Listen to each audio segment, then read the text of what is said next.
just a mindset because it's not if black and white, you know what I'm saying? And these people are preppers.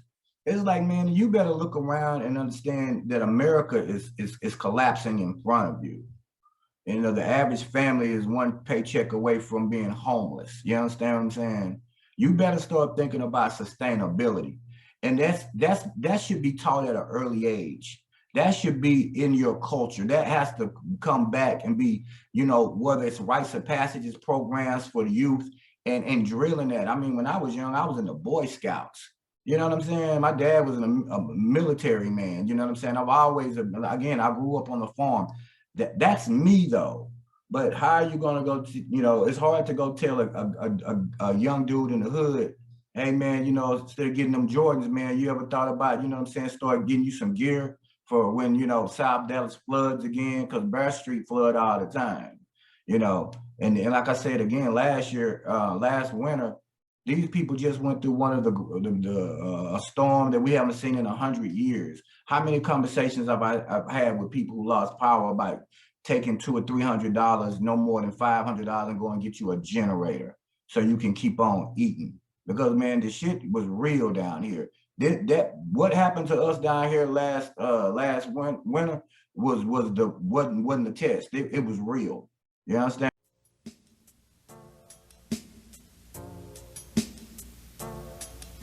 We grew up in the hood like most black folks. Little did they know it comes gorillas from the South Coast, breaking the booze out, leaving them broken in many pieces. Black rain for not five, explosion posse going to six with this revolutionary tactic. Them flips up out of my mattress. I practice pro-blackness, not to say I'm prejudice, what's in the darkness. No, I'm not suicidal, but I'm dying for my people. No, I'm not authentic, I distinguish good from evil. I use the word on grounds, align my mind to burn from ignorance. I cut away my perm, I got strong, some can't deal with this mentality. Thinking I'm weak, I'm not no gangster. It won't be televised how many times my posse pull the trigger. Lord, oh Lord, am I the devil too, or am I really the son? To the throne, son, of all this true image of you, a portrait that I could not never see. Dumb as I may be, I never go, I kamikaze G, genocide. We have a special guest today, continuing with our interviewing of grassroots revolutionaries and organizers. We have Brother Osiris calling out of Dallas, Texas. I believe the brother's in Dallas today. That's correct. All right, then. I'm gonna pass the mic over to Brother War, and we're gonna get on with the interview, and we're gonna build on a few things that I think that are practical and important for the community to understand. Go ahead and take it, Brother War. So for all the people, Brother Osar, I'm gonna let him introduce himself, but basically this is the brother that I soldier with, and a very strong comrade, and brother Shamar, that has been down with us from a long time ago when we was all serving under the new Black Panther Party. And Brother Osar just basically evolved and moved on to more direct things that it applies to the movement. And so with that, let me just kind of ask Brother Osar, just tell the group who are you and what organizations that you've been a part of. Yeah, Brother War. First of all, y'all, thanks for having me on the show. It's an honor and privilege to be on here. I know of the work y'all doing, and I'm very aware of what y'all putting out, the information y'all putting out, and the content y'all putting out is very needed at this time. So again, I'd like to say, you know, thanks for inviting me on the show. My name is Brother Osar, 15-year veteran of the New Black Panther Party. Different organizations, working out, work with Gorilla Mainframe. Was one of the first people who kind of stepped in and kind of helped support the original Huey P. Newton Gun Club, the founding gun club here in Dallas, Texas. So just an all-around brother, you know, I'm known in the community for the works, you know, here in Dallas, Texas. And right now, you know, I have my own organization I'm working on. It's a prepper network organization called SPEAR. Stands for Survival, Preparedness, Emergency, Armament, Resistance. Also organizing the People's Militia here in Dallas, Texas, and also doing training, firearms training. Cool. So with you going into that as it applies to SPEAR, what is your position on self-determination and how is it expressed on a personal level? Well, when we're talking about, the topic is preparedness. I believe my position would be the position of as a people, we have to take preparedness, emergency preparedness, seriously. And we looked around, and 10 years ago, 15 years ago, no one was doing this type of work. No one was organizing in this type of work. So anytime you talk about self-determination, that's us coming online with, if something needs to be done, then we need to do it. You know what I'm saying? So just taking that initiative, for me personally, from what I saw after Katrina and stuff like that, even just with the storms that hit Dallas, Texas last winter, it was just like, we're behind, but we have to be self-determined, because no one is going to, do for us. We have to learn to be self-sufficient and self-determined when it comes to our survival here in America, and ultimately all over the world. You are, you are your savior. No one's coming to save you. 72 hours. After 72 hours, no one's coming anyway. So as a people, we've got to learn how to be self-sufficient when it comes to emergency preparedness and survival. Okay, with that being said, kind of go into the concept of when shit hit the fan and what that could potentially mean to the masses. Shit hit the fan is a broad term. That means that anything that can go wrong went wrong. It's the worst case scenario. It's a grid down situation. Grid down might be no power.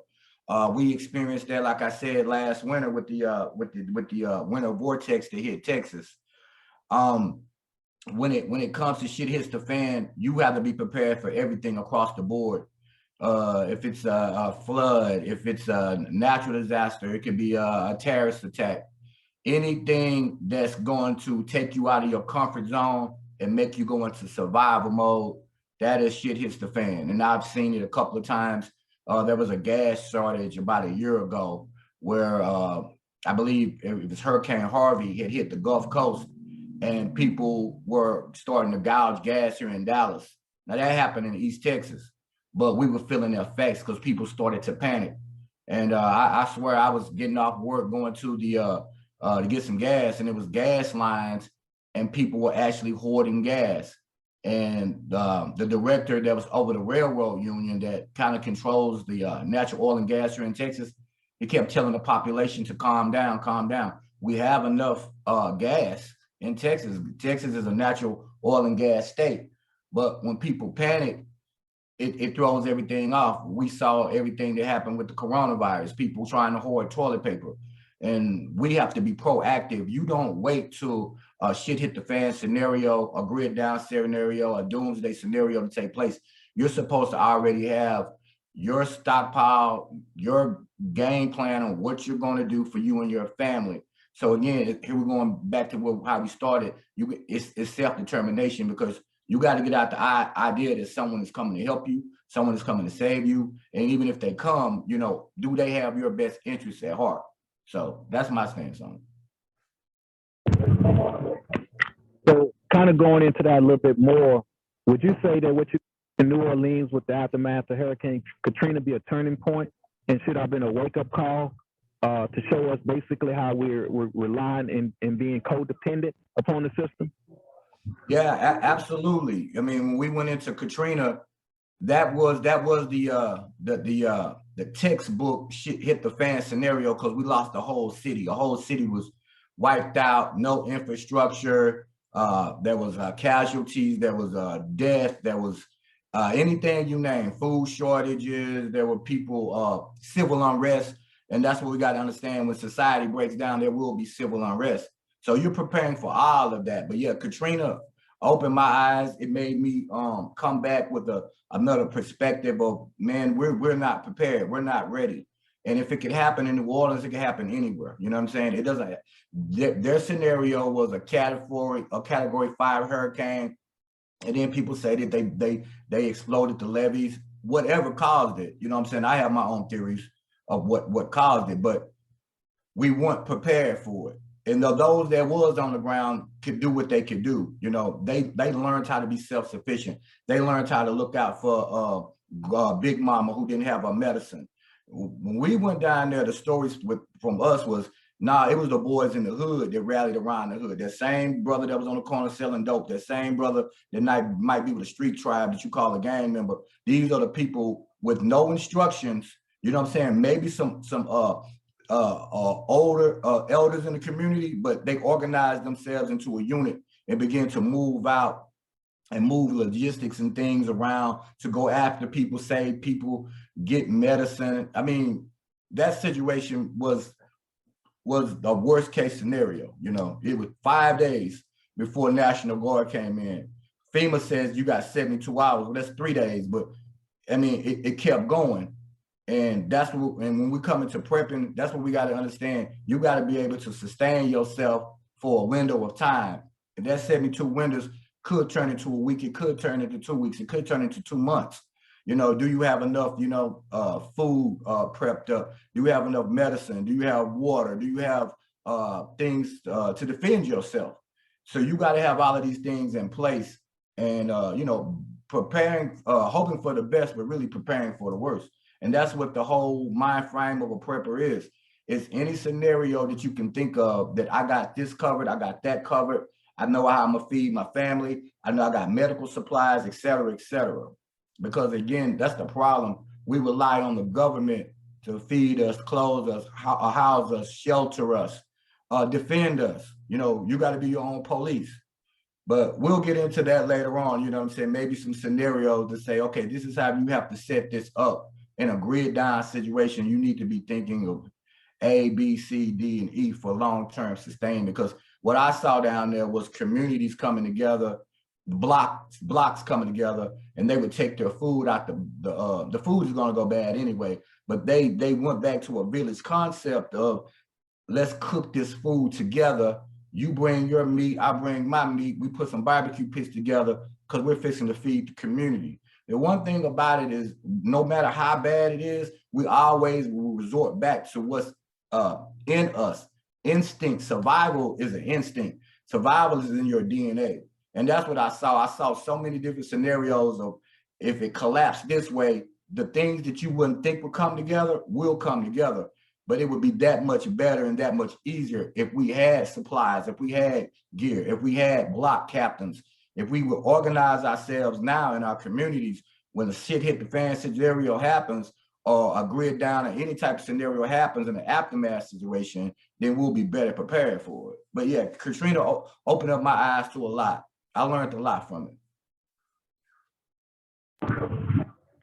All right, you kind of answered some of the things I was thinking about saying here. So would it be right to suggest that one of the reasons Black people are not drawn to the idea of self-preservation is because the identity of self was not preserved through the oppression we have faced since being taken from our homeland? You know, that's a good question. You know, we do a lot of things psychologically that affect us. Maybe it does, you know, being so dependent on your master or your government to self-sustain you. And that's something that we lost along the way. I'm from the country. I'm from East Texas. I grew up on a farm. My grandfather, you know what I'm saying, had cows. We had pigs. We had chickens, you know what I'm saying? So that stuff, when it comes to living off the land, it has been in me ever since I was a child. But let me say this, it's also in us too. I think we just get complacent on the system. I remember it blew my mind one time. I was watching a news report, and it was about Atlanta, and they had cut these people's EBT cards off, and they was going up, how am I gonna feed my family? It was a line of people going snapping because they don't have their EBT cards. They had the sheriff's department out there. But it made me think, if these people, it doesn't take much to control a population. You know what I'm saying? A grid down situation is going to make the population move in certain water. But what if there were certain things, the domino effects that was in place that would do that? Yeah, going back to the question is like, yeah, all of that plays a hand in us as a people not being self-sufficient, relying on government, relying on someone else to clothe, feed, shelter us, and defend us. And it goes back again, back to the first. We have to be self-determined. We have to practice self-determination when it comes to our survival in this country and all over the world. Buddy, let me get you to jump in a little bit on that. Because he mentioned the farm. I want you to jump in a little bit on that. Really? Well, I mean, it's all cumulative as far as I'm concerned. African people don't acquiesce or adopt this type of living simply because we don't want to discipline ourselves. We've become, as the brother said, complacent. We're codependent on a system that provides. We're slaves. That's the definition, you know, codependency, slavery, same thing. We're dependent on the system to provide for us because, in part, because of the level, at this point, because of the level of discipline that it takes to provide for yourself. You know, to work a job, then come home and take care of animals, take care of the garden, to build this, to build that, to take care of oneself is a huge thing to ask of a group of people who are used to having, whether it's government handout or it's a job or whatever it is. Self-sufficiency is the root of self-determination. No group of people can be self-determined as long as they're dependent on somebody else to provide anything for them. And we're all codependent on the government or on the system to some degree, whatever it is. And that's a part of why, with the whole idea of entrepreneurship within the capitalist system and all of that, doesn't work for us simply because it's just another form or a better form or a more elevated form. Essentially, it's slavery and codependency with a little more reward for it. You get a little bit of pat on the head for it, and it does nothing to move us away from that. Whereas adopting a lifestyle that truly focuses on the concepts and the ideas of being self-sufficient, providing for self, doing for self, first self at home, and then spreading it out to the community, providing that example, so that, as the brother mentioned, we're not, things like Katrina and folks coming together, that's beautiful when African people drop what they're doing, and in that moment, we realize, to whatever degree, emotionally, that we're a community, quote unquote, because right now there is no Black community. That's something we throw around and like to say, but there's no Black community. You can't point to it. You can't give me an address. You can't describe what it looks like. There is no Black community. But when we react like that emotionally in those moments, it's a flash of what could be if we would discipline ourselves beforehand to develop the infrastructure, to develop the resource management amongst one another, so that not only are we able to bring some barbecue pits together in the middle of the street, we're able to provide food that we've grown. We're able to provide meat that we've killed. We're able to provide beyond the system on the long term. It's like not going to Walmart ever again because we're providing for ourselves. That's the ultimate shit hits the fan. And as far as I'm concerned, when people, this idea of being a prepper, African people can't be preppers. White folks are preppers because they're preparing. If anything, we're simply returners. We're returning back. We're going back to who it is we are. Because like we said, African people are the first preppers. So for Europeans, it's stepping out of their mindset, stepping out of their norm. Whereas for us, it's stepping back into our norm, because this is normal for us. Like the brother said, he's from East Texas, and you know, let's face it, Fort Worth ain't nothing but a big country town. So we didn't have any animals, but folks down the street had chickens, and there were horses people would ride around. So it's just a big country town. So it's still very much, especially in the South, the agrarian lifestyle, that mentality is still very much a part of who we are, going all the way back. Yeah, the thing, the identity that we've lost, the unwillingness to discipline ourselves, really discipline ourselves and go in directions that we need to, that we may not like, that may or will cause us to have to do extra work. All of those things come into play when we talk about adopting this alternative lifestyle, this free lifestyle, this African lifestyle. That's very well put, buddy. Appreciate that. So basically, what both of y'all are saying is we have been conditioned to codependency, and that codependency takes us away from self-determination to the extent of not being attracted to critical awareness and stocking up on basic necessities.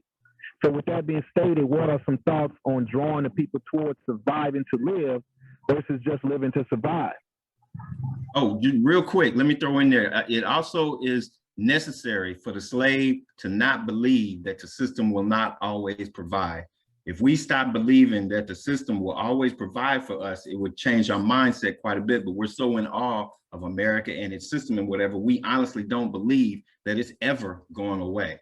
So I just want to throw that in there real quick. Sorry about that, brother. Go ahead. That you know, just draws right on the same thing what we're saying about us being domesticated. So again, us drawn to people to basically respect and look up to the idea of surviving to live versus living to survive. What are some thoughts on getting our people around at that point? Man, first of all, it's just a mindset, because it's not black and white, you know what I'm saying? And these people are preppers. It's like, man, you better look around and understand that America is collapsing in front of you. You know, the average family is one paycheck away from being homeless. You understand what I'm saying? You better start thinking about sustainability. And that should be taught at an early age. That should be in your culture. That has to come back and be, you know, whether it's rites of passages programs for the youth and drilling that. I mean, when I was young, I was in the Boy Scouts. You know what I'm saying? My dad was a military man. You know what I'm saying? I've always, again, I grew up on the farm. That's me though. But how are you gonna go to, you know, it's hard to go tell a young dude in the hood, hey man, you know, instead of getting them Jordans, man, you ever thought about, you know what I'm saying, start getting you some gear for when, you know, South Dallas floods again, because Bear Street flood all the time, you know. And like I said again, last winter, these people just went through one of a storm that we haven't seen in 100 years. How many conversations I've had with people who lost power about taking $200 or $300, no more than $500, and go and get you a generator so you can keep on eating? Because man, the shit was real down here. What happened to us down here last winter wasn't the test. It was real. You understand what I'm saying? And I'll get into some scenarios of just what I was doing to survive with my family. No power, no water. Somebody busted the water, and there's no water in my unit, so no one has water. It's snow out here, so I'm going downstairs gathering snow, bringing it back in the house and melting the snow. I can't warm my house. My grandbaby is in the bed with me, but it's below 30 degrees in the apartment, and I feel her shivering. You know, survival hacks would have told me to go in there and take my tent, put my tent in the living room, go get some sheets, and begin to insulate. You know what I'm saying? Just, man, you got to know how to survive, dude. And everybody, let's just be real. Guess what? Everybody's not going to survive. You have to make up in your mind that you want to survive, the will to survive. And if you want to survive, you will start doing the necessary things to help you to survive. All of our people ain't going to get it. All of the population of America, it go for black, brown, white, yellow. Some people just not going to get it. And when shit hits the fan, don't come over to my house, you know what I'm saying, knocking on my door, because you know I'm the prepper, because that's what they do, everybody in the family. Oh, I'm coming over dad's house. No, you're not. I've been telling you about this. I only got so much food to sustain myself. But the Honorable Elijah Muhammad said, in the fall of America, people will be breaking into your house to get some burnt rice. He said that in the 40s. One thing when I was in the Nation of Islam that they did teach us was being prepared and being self-sufficient. I went to move a sister one day. We're moving couches around. I pick up this big old trash can. She got the industrial size trash can. I say, sister, what's in here? She said, oh, that's my food preps. This was back in 1995. And when I opened the lid, beans, rice, powdered milk, she was doing this back in 95. You know what I'm saying? And big shout out to the new Black Panther Party, because before the Y2K thing, I was just really getting hip to the Panther Party. I was coming out the nation, but I saw the stuff that you guys were putting in place. I saw the manual. I saw all of those things, Robert, that was in that manual that says, you know, you need flashlights. That got my wheel turning back then. I didn't just get up and run with it until the world had started changing. 9/11 happened, and Katrina happened. You know what I'm saying? All these hurricanes started hitting Texas. That's when it really just, the light bulb clicked. It's like, this ain't nothing to talk about. This is something to be about. All of our people ain't gonna make it. All of our people ain't gonna get it. I wish they would, but that's not realistic.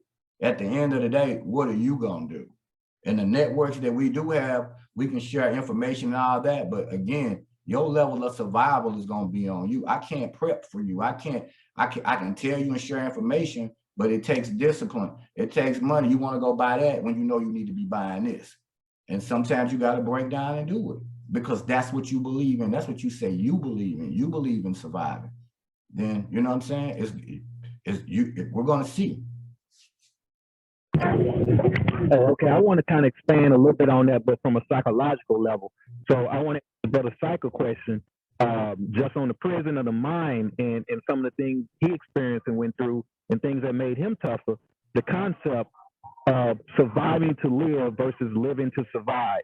So to break that down from a psychological standpoint a little bit, because that's what kind of goes into us even physically thinking about and drawing ourselves to a position of wanting to be self-sufficient. Well, you know that both of the brothers said, so I'm going to come back to it in a few minutes. And I always hate to give prison any kind of clap or say that prison did anything positive, because I hate prison. And I know for 100% fact that the people who organized prison did not organize prison for the purpose of building better human beings. However, the way the human being himself is constructed, if the human being goes through something terrible, bad, horrible, and survives it, the human being becomes stronger, the human being adapts. The human being by nature does what it needs to do to survive without even being aware of it. The human being wants to live. By nature, we automatically, and sometimes we have to learn how to hack this, but we automatically avoid pain and seek pleasure. And sometimes people can do that too much, where they become pleasure seekers and don't seek the pain that could actually make them better. The point I'm trying to get at is this: when I was in prison, it was first nature for me, and it was probably because of my time previously in the Panther Party, learning about preparation, being prepared, that I stopped. And there's a few people that would, but I stopped. In prison, I learned to stock toilet paper, to stock things like ramen noodle soups, to stock canned goods, to stock these things. The reason for this is because in prison, it's a normal thing for your water to go out.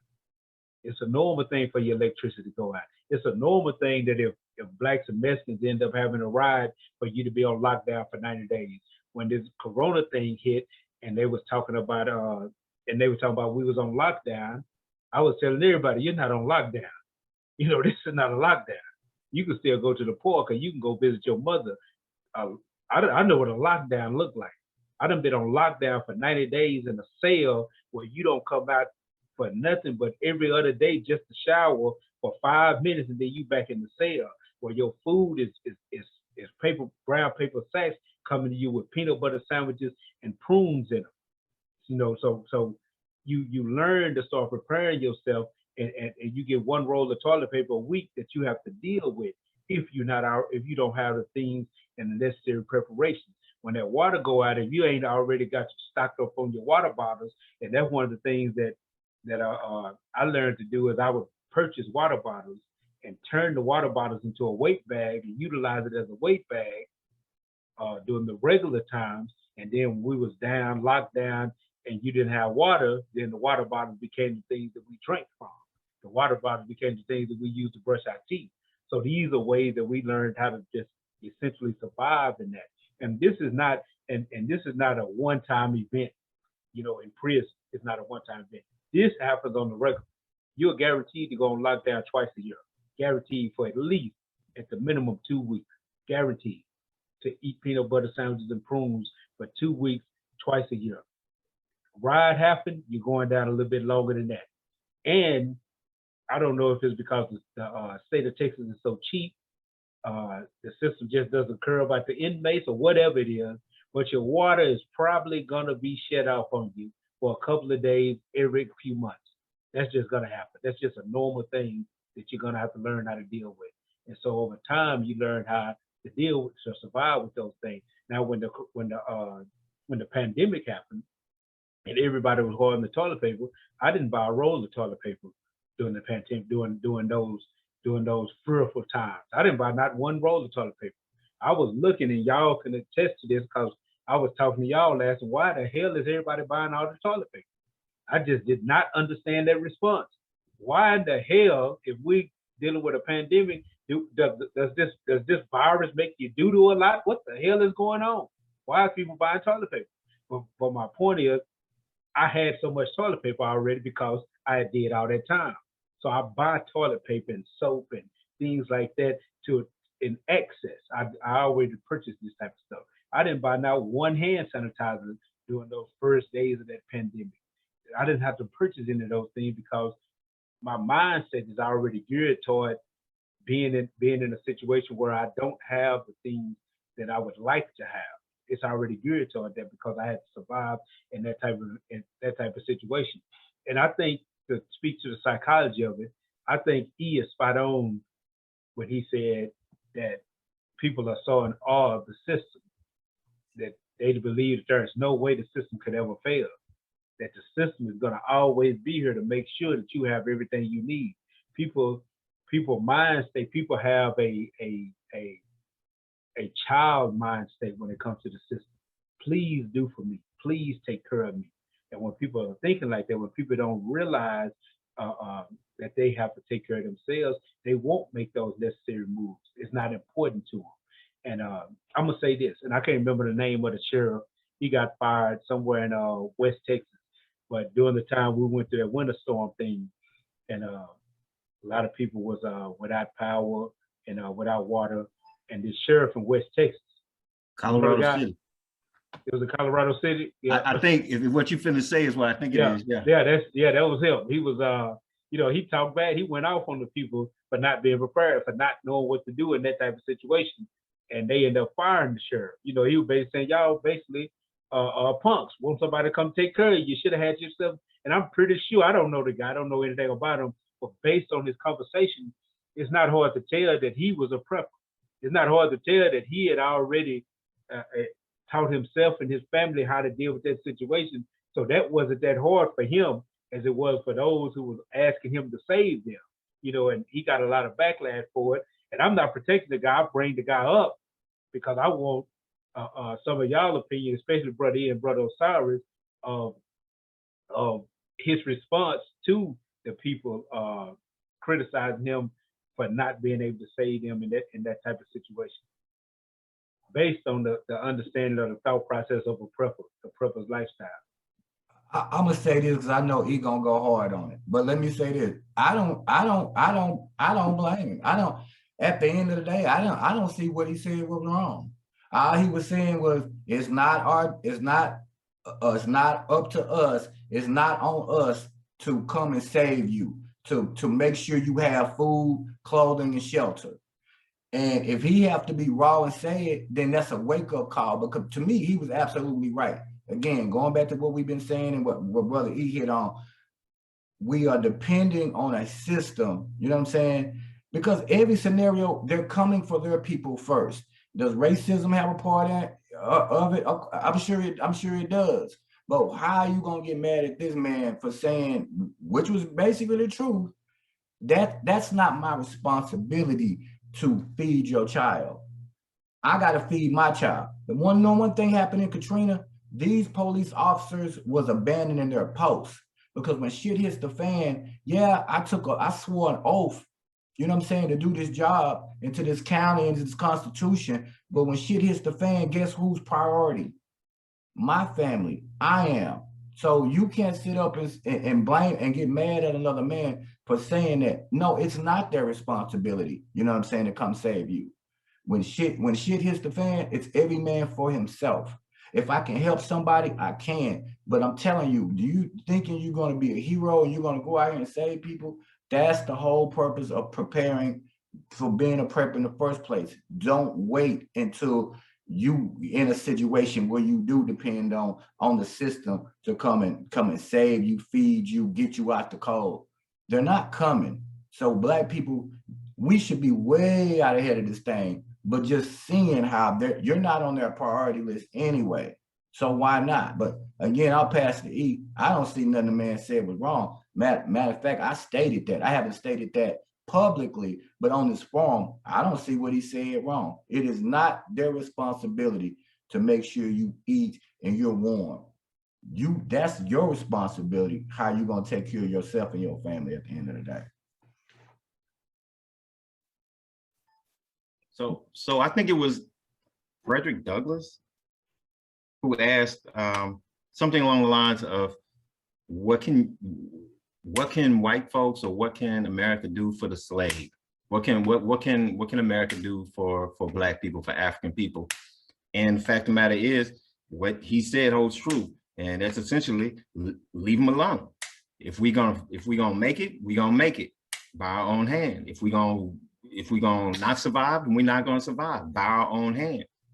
The white dude was, when I saw that news article, I was like, yo, I tried to make comments and whatnot supporting what he said. I don't give, a rat's ass what his politics are, if he, beats up Black folk, whatever he does. What he said in that moment was absolute truth.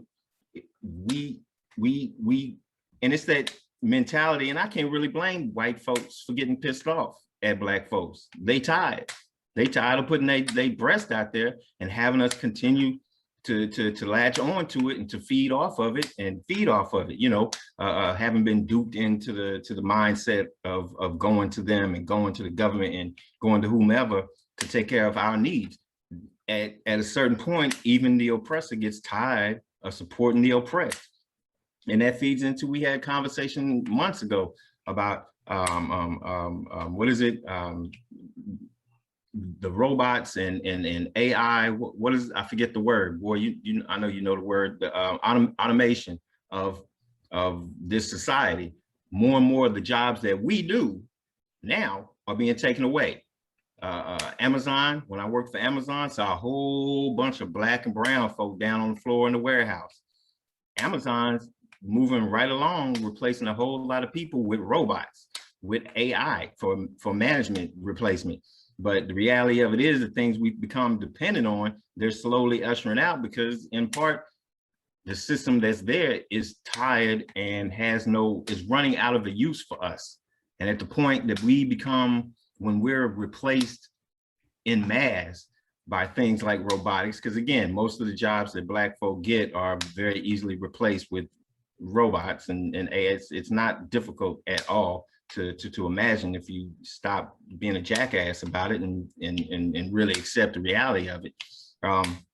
But yeah, this dude was right on point. It's not the government's job. We're the ones that see it. In fact, we're the only ones that see it as the government's job.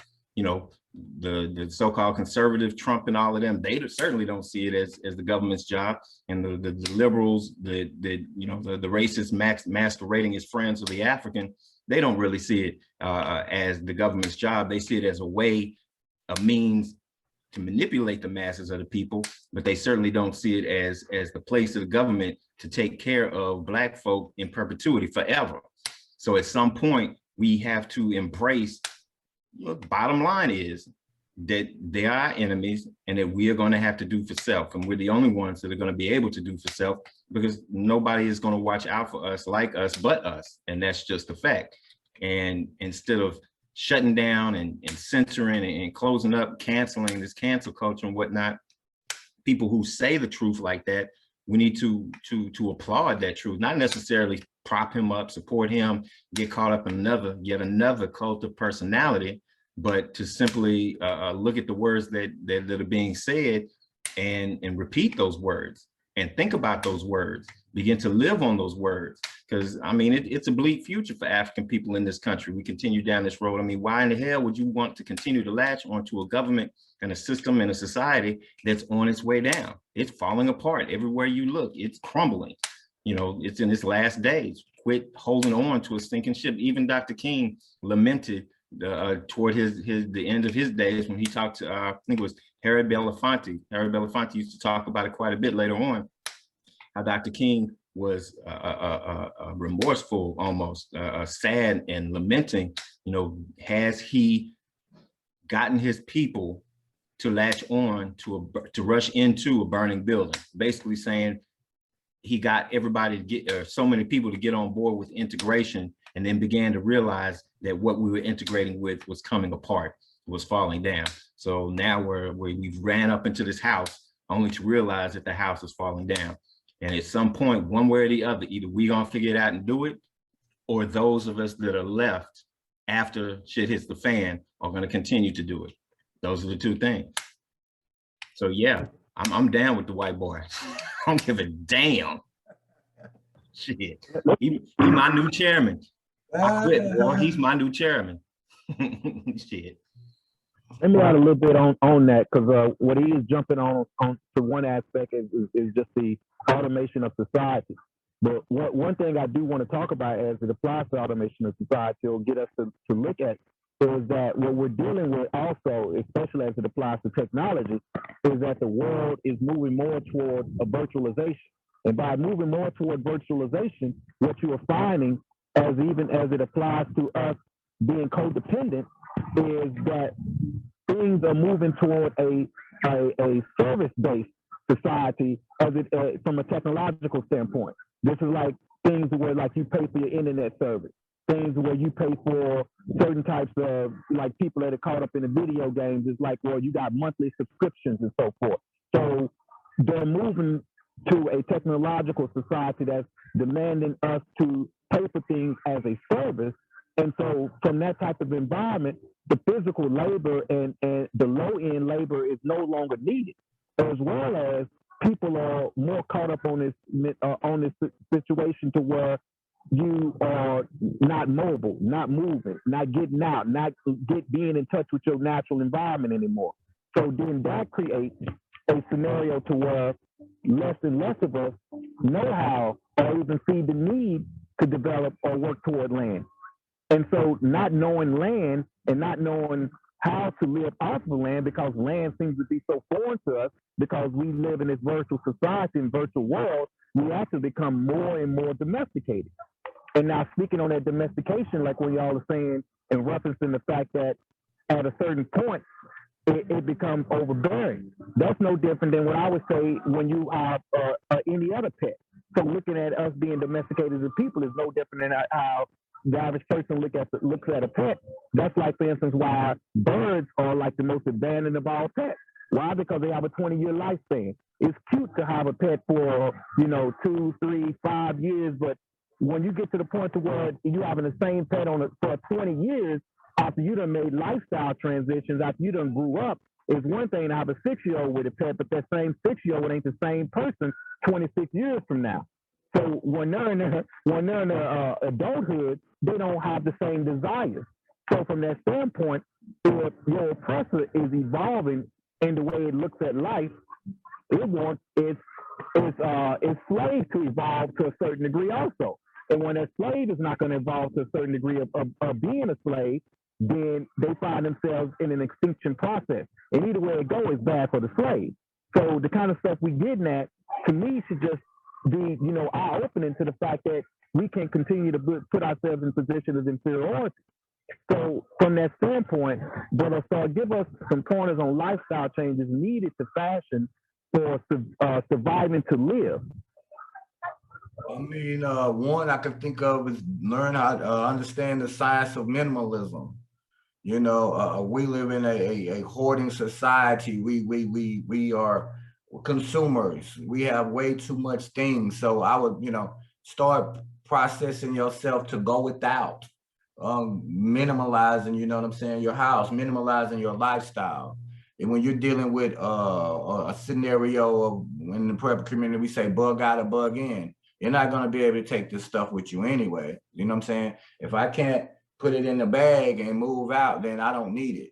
You know what I'm saying? So that's where you get into the mind frame of thinking that, you know what I'm saying, in any situation, this domicile that I live in, if I'm not able to grab a bag, walk out the door, you know what I'm saying, and leave everything behind, it's all type of bags. One, we got get home bags, we got go bags, but then there's a bag called a never coming home again bag. And that is the bag that when you grab and you drop out, you know what I'm saying? You might be in the bush some damn where, you know what I'm saying? Off the grid, you're gone and you're never coming back. That's the Robert Williams edition. Exactly, the gorilla bag. You know what I'm saying? I'm gone and I'm never coming back. But to begin to train yourself, this stuff is before it even gets to any type of physical, you know what I'm saying, and survival, it's all mental. So if you got a weak mind, you know what I'm saying, you're not gonna make it anyway. It's people that will crack up, and I've seen people crack up. I've been in the field and saw people start to nut up, and you can tell they're losing it. So when somebody's losing it, that's a very dangerous situation, you know what I'm saying, not only to them, but to the team or the people that's operating. This stuff is psychological. So a strong mind, if you lose your mind, if you can't handle it mentally, you ain't gonna be able to handle, you know what I'm saying, the smell of death, the smell of chaos, people, you know what I'm saying, lawlessness, you know what I'm saying, a WROL situation, what we call a world without rule of law. There's wolves out there. There's very dangerous men out there, whether they've been locked up and they've been locked up, you know what I'm saying, for what, these are dangerous men. These are men that, you know what I'm saying, ex-military people. It ain't even gotta be people that's dangerous men. When you're in a situation like that, the person that you think was the meekest, mildest person, we're talking about survival, will kill you because they want to eat. You're going to see the zombie apocalypse is real. And the United States government has an actual field manual that's dealing with the zombie apocalypse. And that popped up years ago. And we was trying to prove that the field manual is real. And they like, yeah, it's real. You know what I'm saying? But you got to understand what we call a zombie apocalypse. It ain't nothing but shit hits the fan. You know what I'm saying? And I'm not going to sit up and talk about, you know, there's going to be zombies from the coronavirus. I don't know. But guess what? We prepared for that too. You know what I'm saying? This is what we do. It's, again, preparing the question, Robert, it's a mindset first. Once you lock into a mindset, then you will begin to put certain things, practices, you know what I'm saying? I watched you do it with your children growing up. We'd be somewhere, and not only do you got a backpack, but they got a backpack. And I'm like, damn, he's already training them because he understands that they were under his care. So you're already planning and strategizing and knowing what to do, having a plan. We're gonna move out to checkpoint alpha. And if you're not there at this 0500, we're gonna move out because I can't, you know what I'm saying, stop the convoy. You got to be disciplined. He talked about discipline. It's a mindset and it's discipline. And those are the things you can start doing now. Being a minimalist, going without food, you know what I'm saying? Getting into herbs, start getting into a lifestyle change, go without eating, learn how to fast. Because one day you might have to fast. People fast, you know what I'm saying, for reasons of, oh, I wanna get thin, I wanna do this spiritually. But man, what if you ain't no food? You know what I'm saying? Ain't no water. How long can you go without water? How long can you go without food? So why don't you start training your body? One day, just fast. Fast for 24 hours. Fast for 48 hours. You can do 48 hours, you can do 72 hours. Because one day, if you've been training your body to do it, one day you might have to do it for real because it ain't no refrigerator that you can go in there and get to. Man, we got to hunt what we kill. You know what I'm saying? We got what we kill is what we eat. You know what I'm saying? I'm from the country. You think you won't eat, you know, squirrel. You think you won't eat raccoon. But shit, give me some seasoning salt. See, I got my seasoning packs, and they're gonna be in my backpack, G. You dig? So when I go ahead and do what I gotta do to them, you know what I'm saying? I'm gonna have some old onions in there. Find me some onions in the woods. I'm gonna make them funky. But that's me though, because that's what I do. I hunt, I fish. These are the skills people can start acquiring now: hunting, fishing, fasting, being a minimalist, wrapping your mind, you know what I'm saying, of preparing your mind to be strong in a worst case scenario. Don't lose it. Because if your mind goes, all the rest is a wrap. Brother Strike, speak a little bit on a minimalist lifestyle, because I know that's one of the things that you're real big on practicing as well. Well, I'm not gonna call it a minimalist lifestyle. I'm gonna call it a because I don't know if I'm truly minimalist. I'm gonna call it practical. You know, two of my favorite words in the English lexicon is practical and pragmatic. And again, I'm gonna use prison again. When I was in prison, one of the things that I did with a lot of young brothers was teach them about discipline, show them about focus, and about being on point, being on time, things like this. And in prison, you have a certain amount of time to get yourself together. And if you miss that time, like an example, they're gonna do what's called an in and out to get you ready to go eat, get you ready to go to chow, what we call chow. In and out is when they open your cell, give you time to get yourself together, get out, and get in the day room so you can be prepared to go eat. If you're not ready for that, if you don't have your stuff together, you'll get locked in your cell and miss dinner. You get locked in your cell and miss lunch. You know, you'll get locked in your cell and miss these things. So one of the things that I used to stress was about being prepared and being on point. And if a brother left his ID, if a brother left his shoes, if a brother left anything that he needed in order to function properly, he might have to give me 100 burpees. You know, I might need that. You know, we call that 0 to 100, you know, off the Drake zone. And you'd have a group of dudes standing around you in a circle while you doing these burpees. You going up and down, and they singing 0 to 100 real quick. Whole squad on that reel, you know, they'd be singing this while you know, doing your burpees, getting these burpees done. And this was the type of discipline that I believed in expressing. Another thing came with the way we trained.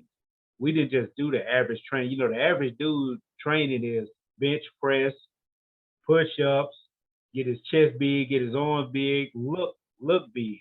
And I believed in dealing with functional workouts.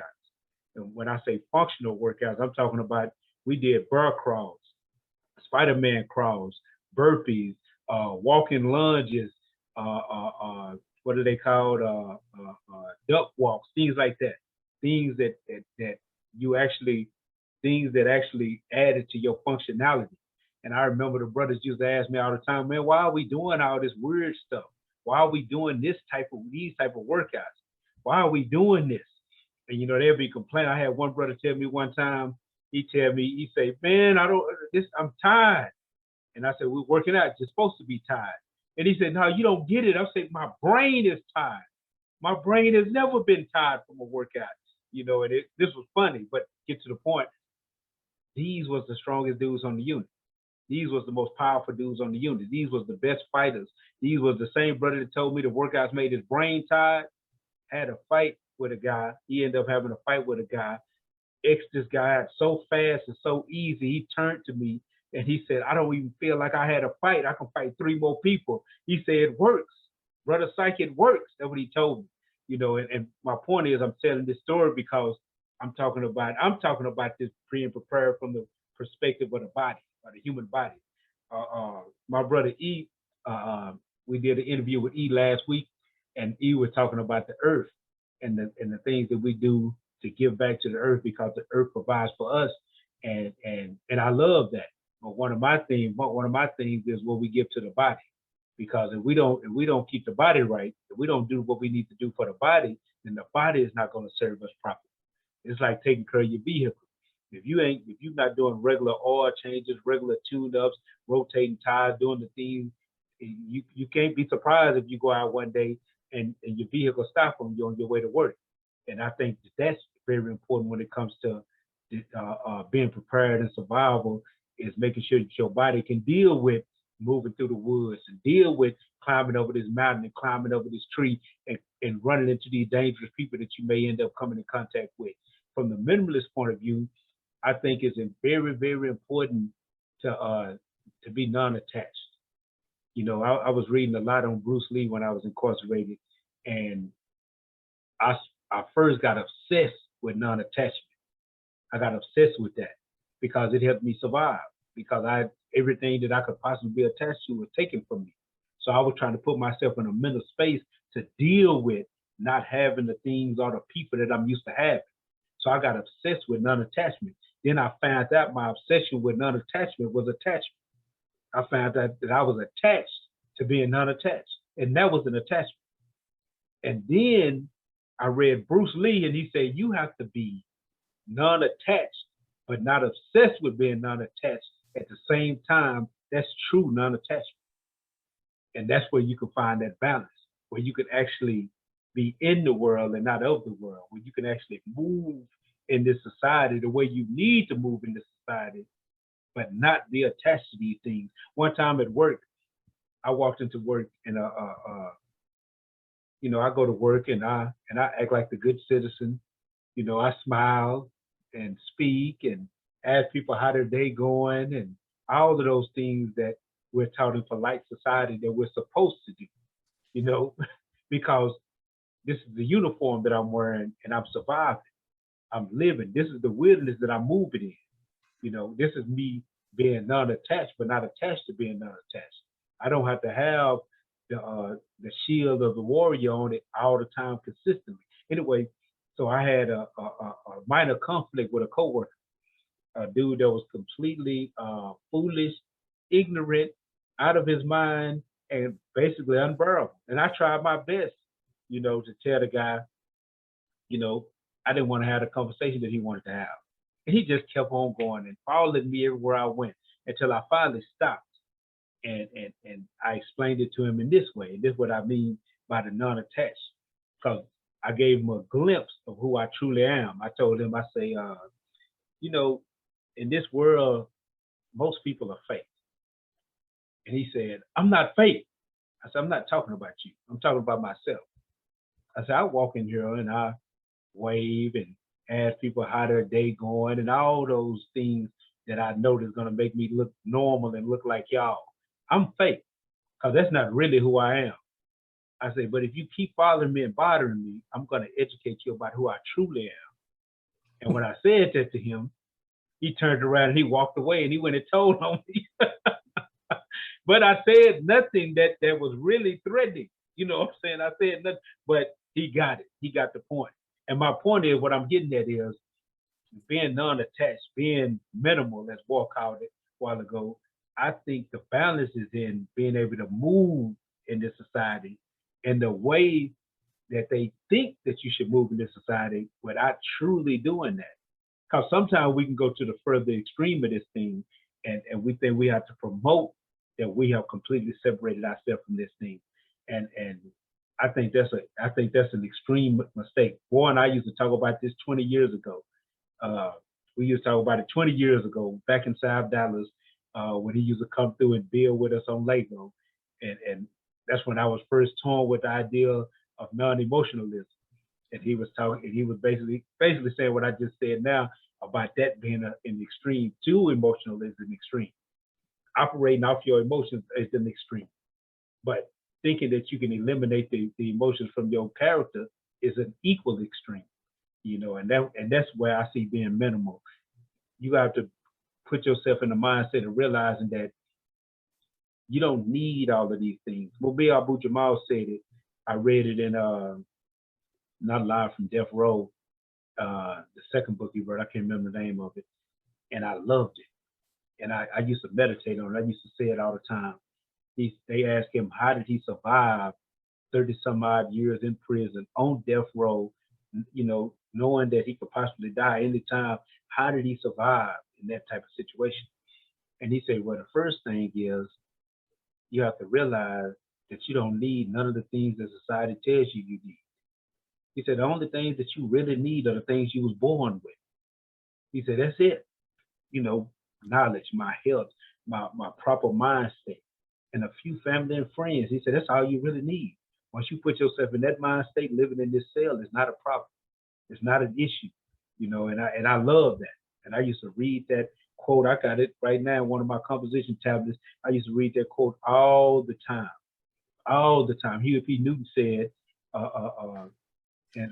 he said that one of the things that people have to understand is that the spirit of the people is greater than man's technology. And, you know, those little quotes like that is what it gave me the mind state needed to survive in those situations. And that's where I'm at now.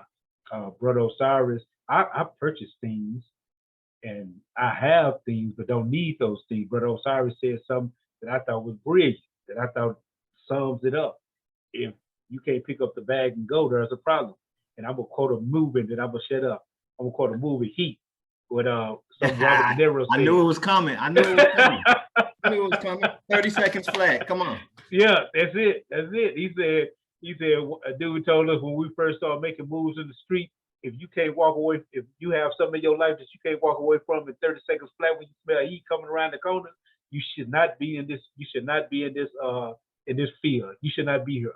And, you know, that's just something that I have always believed in having that type of mind state that I can move when I need to move.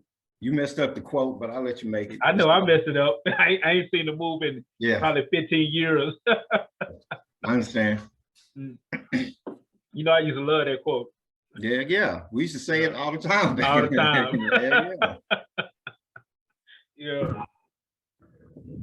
I got another question here. Basically, so what are some basic things that a person can do on a small scale to get started with prepping and surviving to live, as well as describe the makeup of a bug-out bag, Brother Osar? Well, you don't need a lot of money to get started prepping. There's all type of videos that go out there and show you how to go to Walmart. I know Walmart, that was like your #1 store back in the day. You know what I'm saying? That's where you got a lot of your preps from. But you can go to the dollar store, the 99-cent store. Find out what you would need to function. Again, there's different bags when it comes to, you know what I'm saying, what you want. One I named a while ago was a bug-out bag. That's just saying there's a bag that's close to that's in my room. It's close to my hall door.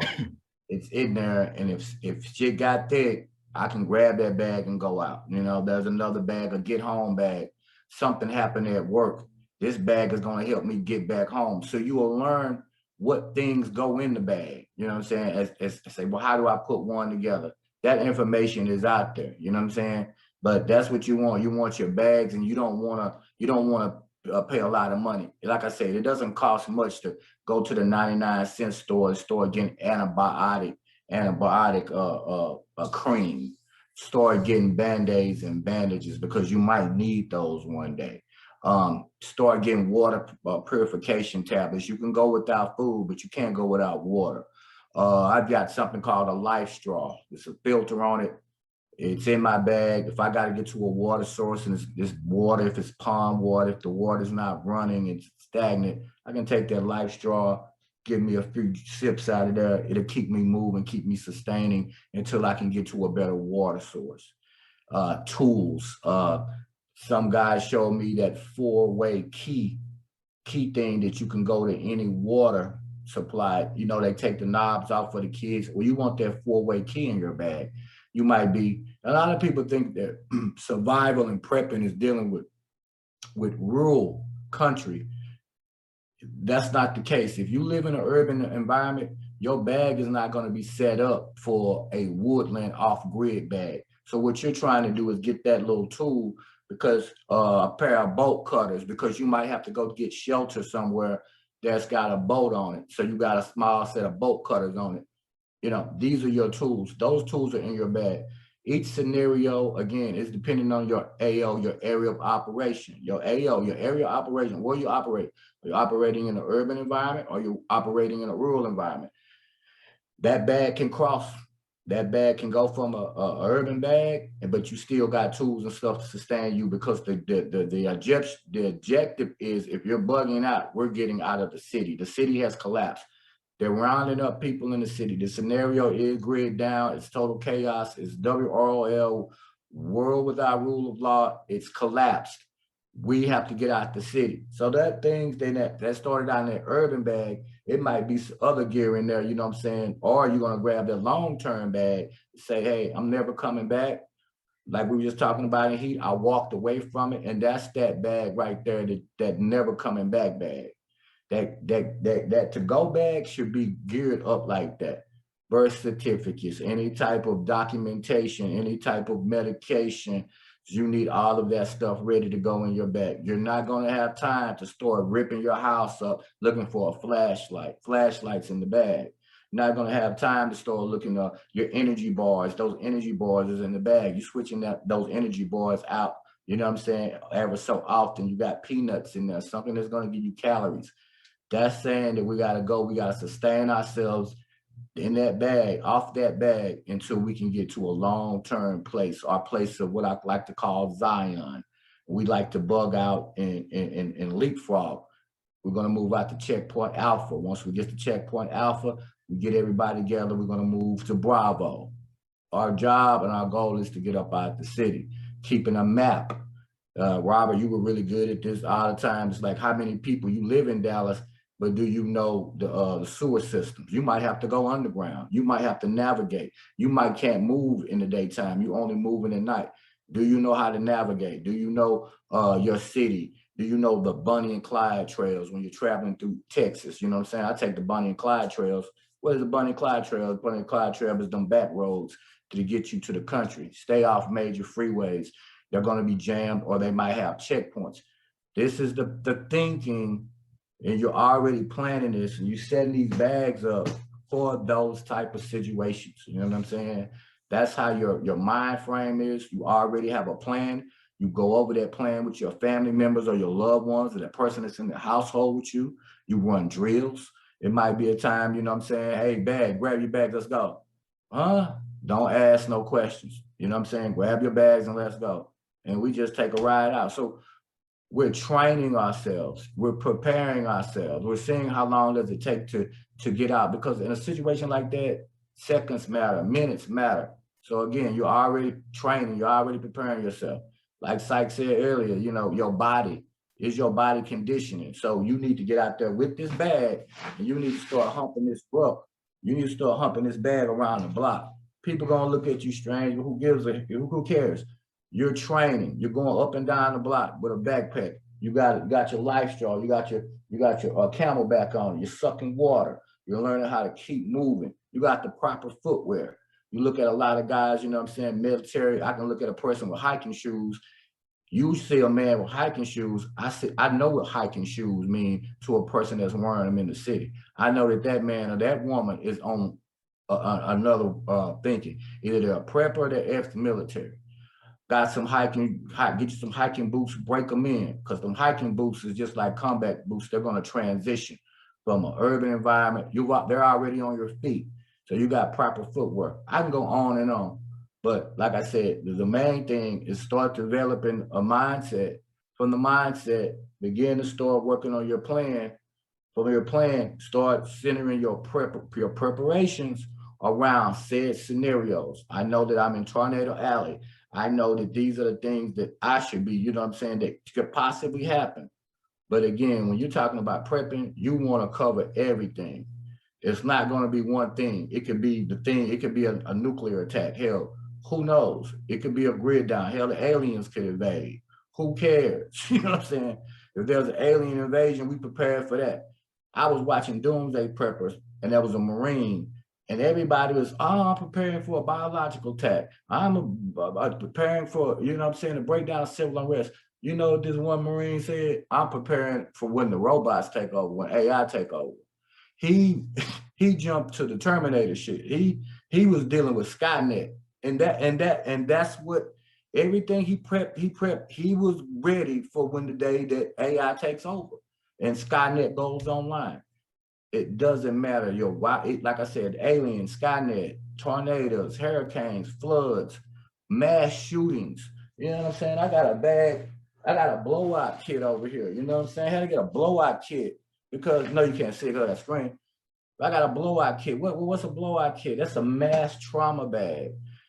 I'm preparing for shootings. I live in a state, you know what I'm saying? And anywhere in the world, nowhere is safe. You're not safe anywhere. You understand what I'm saying? It could go down. So I got a trauma kit that stays with me or should stay with me at all times. Clip, clot, wounds, cat tourniquet, something that I can stop bleeding. You know what I'm saying? Practicing how to use it, but what if I get hit? You know what I'm saying? I'm working on myself. You know what I'm saying? You might have to work on yourself. These are the type of things we're talking about when we say prepping. You're prepared for whatever. Are you going to be able to prepare for everything? No. There's going to be something that you're missing. But the chances are you want to give yourself that fighting chance, that survival chance. You know what I'm saying? Going into your weapon systems, you know, everybody's got guns, but how much are you training with your weapon systems? Are you getting good training with your weapon systems? You know what I'm saying? train, prep. Like they say down here, stay ready to keep from getting ready, because you're not gonna have a chance to get ready. When it go down, it's gonna go down fast and quick. That's the whole mindset of a prepper, is that when it happens, we've at least done the necessary things that we needed to do to give ourselves a survival chance. And you can prep and all that shit could go out the window. You know what I'm saying? But I'd rather have and not need, and need and not have. And I'd rather be judged by 12 and carried by 6. You know what I'm saying? But that's my take on that, Robert. Appreciate you, brother. Just a little bit, real quick, on the difference between bugging out or bugging in. So on the concept of bugging in, what could you bring us some pointers for that? Well, I don't know about pointers, but I mean, the primary difference is a bug out obviously means you're moving from one location to another location, whereas bugging in is more like digging in. Being able to be self-sustained in one place and protect the rewards or the results of your bugging in. Again, in pursuit of self-sufficiency, it's not just the end state. It's not, you know, this cataclysm that's going to take place, which more than likely, like the brother mentioned early on, with so many people living paycheck to paycheck, it's going to be a matter of there just not enough jobs between the immigration and those jobs being cheaper and cheaper, and you know, just the economic climate overall. Is going to be a lot more folks, i.e. us, who aren't able to provide by the conventional means, meaning a job or even entrepreneurship.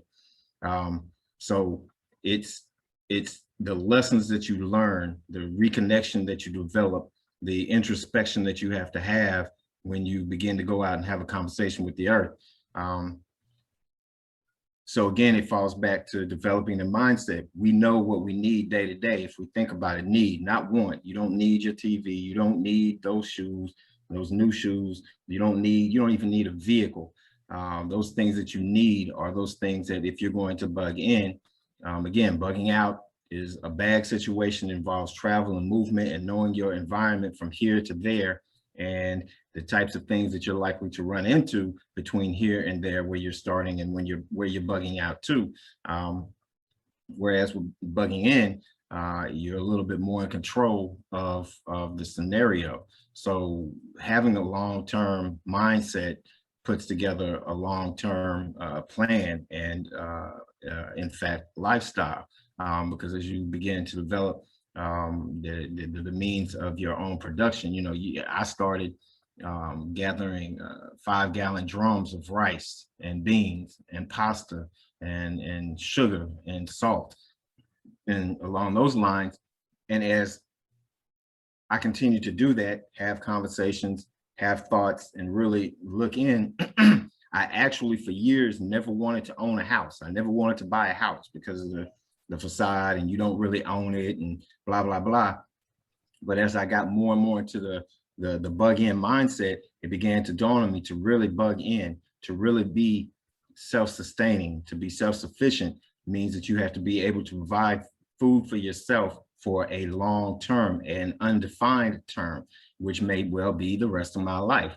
That being said, it became, I tried doing the garden thing at a house that I was renting, and that just pissed me off because I realized I'm gonna have to move from here eventually. They're gonna raise the rent. I don't wanna live here and pay more. I'm gonna have to move. So I can't take this garden with me. So it became part of my mission to have some type of land that I was buying at very least. So, you know, I kept buying the rice and the pastas and all of that and saving it up because rice and pasta and beans are like 10, 15, 20 years that they can sit and be okay. You can still eat them 10, 15 years from now. They're still edible. But at the same time, should anything happen to those, there's a backup system or there's a supplemental system. You can't just live properly on those things. There has to be some type of a freshness diet. There has to be some type of fruits, vegetables, even meat that's fresher and brought to the table. And that's when I began looking more into that bug out situation, because for me, if I bug out, and I've said this time and time again, where the hell am I gonna go? I got no place to bug out to. I got no homies up the street. I got no family down the street. I got nowhere to bug out to. So this is it. This is where I am. This is what I got. So I'm gonna bug in. And so it became a long-term situation. And as it dawned on me more and more that it was a long-term, it became more of a living off the land, reverting back to our roots, who we are, and developing the skills, the mindset, the ability to dig into the earth and pull food out from it and provide for myself without being codependent on anything else right now, or even after whatever hits the fan, whatever that looks like. So being able to be in that over a period of time, develop a mindset to be able to do that over a period of time. Because as we said over and over again, the first and most crucial item in any bug out, bug in, or get the hell out, I forget what you call it, but the get the hell out of here bag, the most crucial item in any of that is your own mindset. You can have all the tools that you need and not have the right mindset, and they'll just find you dead with a really nice bag of goodies to take from your dead body. So it all boils down to developing that mindset. And the mindset initially on the base level is the same for bug out and bug in. It's survival. Where it changes is where you get into the particulars of what survival looks like to your mindset. What do you pull out? What possibilities? Probably not going to be a big earthquake, though there have been some tremors. I don't know if y'all saw the thing in Miami. I guess they don't know what caused that. Could have been earth, but with all of the testing and whatnot going on, the military testing out in the ocean out here, there have been tremors and whatnot that they've been talking about. So that could, but it's less likely that than a hurricane situation. Out in the Midwest and Texas and Arizona and all those places, looking at drought situations. So again, it's the same basic mindset of surviving. It's just a matter of what does survival look like to you, and what that looks like to you has a lot to do with what your environment is and what it is you're hoping to accomplish. If you can get away and make it somewhere, checkpoint alpha, if you can make it there, if there is a checkpoint alpha, cool, that's your survival strategy. That's what it's going to look like to you. I am checkpoint alpha out here, so it's got to be a little bit different from for where I go. So again, the most important item for me is your mindset, and after that, everything will start to fall into place as you begin to explore and think about what your scenario and what you can realistically live on and be about for the long term. I got a question for you. Go to the next question, War. And this question is, I got one for E, and then the next one is for all three of y'all, because essentially, Brother Osiris is in the Midwest. He's in the South with me. E is on the East Coast, essentially. He's in Florida, and War, you're in the West Coast. I think that's the perfect trinity, so to speak, to give us the examples of that particular environment, how a person could prepare for a catastrophe in those environments. Because a natural catastrophe in War's environment will be different than the one in Osiris' environment, and it'll be in Osiris' situation will be different from E's. E is by a whole lot of water where he's at, and War, you'll probably be dealing with more earthquakes and things of that nature. So I just wanted to put those scenarios out there. And E, you talk about the bug-in situation, being checkpoint alpha yourself and getting back to that. I would like to know what is your view or your vision of survival in checkpoint alpha? I mean, would it be a situation where you become, have you ever seen the movie Red? I've seen it. I don't remember it because I wasn't as big a fan of it as you, but yeah. the movie, it got a dude named Marvin in the movie. Yeah. I always think of put you as Marvin. Do you see yourself as being Marvin with your house underground and the way to get to it, going through the trunk of the car? I mean, what are you seeing yourself as getting to that check? How do you see life? Is it just E at Checkpoint Alpha for the next 20 years, Booker Eli days, and you just eating your beans, rice, and rabbit. So what is your vision of that? And I'm just asking out of curiosity. Well, I couldn't be no Marvin because I can't afford to do all that stuff. It's cool. I wouldn't mind having that out in the backyard somewhere and have that as a fallback, you know, from the front lines of the checkpoint, so to speak, or whatever. But I don't know. I mean, I guess that's all under development. I haven't really put a whole lot of thought into that, you know, 20 years from now, I've been more focused on developing a lifestyle that will allow me to be around 20 years from now, whatever the hell it looks like, you know. So my thing has been, again, more focused on being in that moment and learning the things that I'm learning and developing the habits that I'm developing so that I can maintain it. I may well be a farmer. That's great. I got no problem with that. These people around me, these few white trash and peckerwoods and whatnot around me, well, that's some Mexicans over there. I don't know what they are, but some type of Spanish people over there. If they'd all just go away and die, whatever they're gonna do, I could take over their land eventually and spread out and be even bigger. That'd be even, you know, more great. But yeah, I haven't put a whole lot of time and energy into trying to figure out, you know, what the future holds, because I just don't know. But I guess nobody knows. But I guess I could say I'll be here, you know. And the question to the rest of the, I pose to the rest of the African so-called community is, where y'all gonna be? And we did it with some new Nikes. Well, let me say this, and from what I'm getting from you is because you've talked about this before, and a lot of times when people hear these type of conversations, they basically see the person that thinks on your level or thinks the way you think as the doomsday scenario guy, waiting on Y2K, preparing to survive. What if that stuff never happens? But from what I'm getting, and correct me if I'm wrong, what you are saying is it's not that. It's being more self-sufficient, pulling away from being completely dependent on the grid and being in a situation that if the grid didn't exist, you know that you have the ability to provide for yourself and take care of yourself by living from the land the way man originally was. Is that what I'm getting from you? Is that what I'm understanding? Yeah, it's more important to me that I can sit back and say that, yeah, we're all slaves, but to whatever degree, I've taken some control of at least some of that. I've taken back. I don't necessarily. I don't have to spend money on food for just if I choose to, because you know.